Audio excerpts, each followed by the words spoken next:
हे राजन, पुत्र मोह से बड़ा होता है राजधर्म। राज्य ही नहीं रहेगा तो ये शान, प्रतिष्ठा, गौरव और ये अभिमान किस काम का।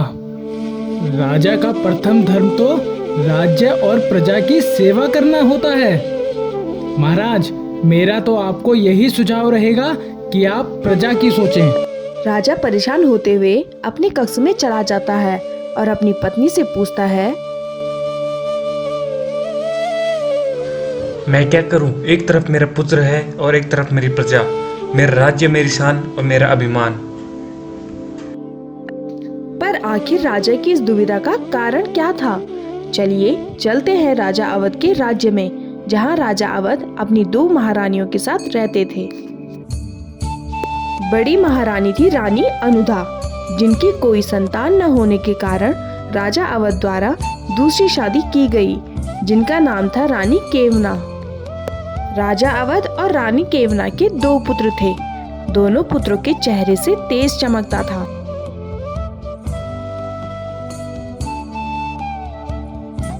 बड़े पुत्र का नाम था शांतनु और छोटे का नाम था विराट। एक समय की बात है, अवध राज्य पर रोहिणी नाम के राजा द्वारा हमला किया जाता है और राजा द्वारा एक आपातकालीन बैठक बुलाई जाती है। सभी मंत्रीगण इस विकट समस्या का हल बताएं। हम क्या करें कि राज्य को इस बाहरी हमले से बचाया जा सके।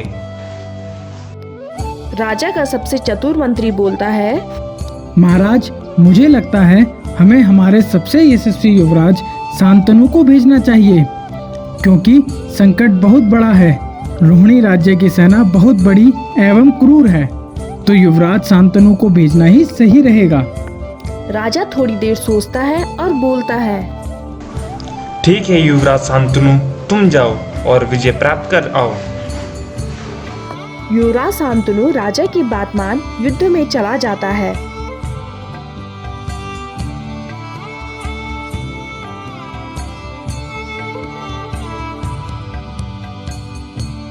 कुछ दिन तक युद्ध से कोई खबर नहीं आती, तो राजा अपने मंत्री को बुलाता है और पूछता है, युद्ध से कोई खबर है?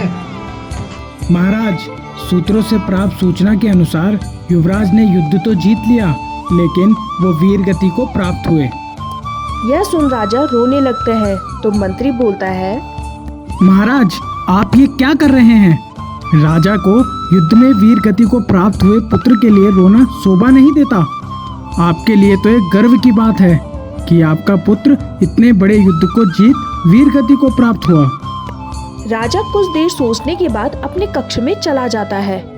ऐसे ही कई वर्ष बीत गए और एक दिन अचानक सभा में मंत्री आता है और बोलता है, महाराज, राज्य पर फिर से आक्रमण हुआ है।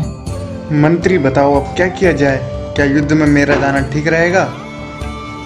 नहीं महाराज, अब आप काफी बूढ़े हो चुके हैं। अब आपका युद्ध में जाना उचित नहीं। तो फिर हम इस विकट स्थिति में क्या करें? महाराज, आपका छोटा पुत्र विराट इतना यशस्वी, तेजस्वी है, उसको भेजिए। मैंने पहले भी अपना एक पुत्र खो दिया है, अब मैं अपने छोटे पुत्र को नहीं खो सकता। हे राजन, पुत्र मोह से बड़ा होता है राजधर्म। राज्य ही नहीं रहेगा तो ये शान, प्रतिष्ठा, गौरव और ये अभिमान किस काम का। राजा का प्रथम धर्म तो राज्य और प्रजा की सेवा करना होता है। महाराज, मेरा तो आपको यही सुझाव रहेगा कि आप प्रजा की सोचें। मैं क्या करूं? एक तरफ मेरा पुत्र है और एक तरफ मेरी प्रजा, मेरा राज्य, मेरी शान और मेरा अभिमान। आपको कभी इतना विचलित नहीं देखा। आप इतना परेशान क्यों हो महाराज? राज्य पर संकट आया है, क्या मैं फिर से अपने पुत्र को बलि देने के लिए भेज दूं? महाराज, आप ऐसी बात क्यों कर रहे हो? हमारा पुत्र कोई बालक नहीं, वो तो योद्धा है। जिस भी जंग में जाएगा वहाँ जीत का परचम लहराएगा। महाराज, जब से युद्ध हुआ है तब से मंत्री का कोई पता नहीं है।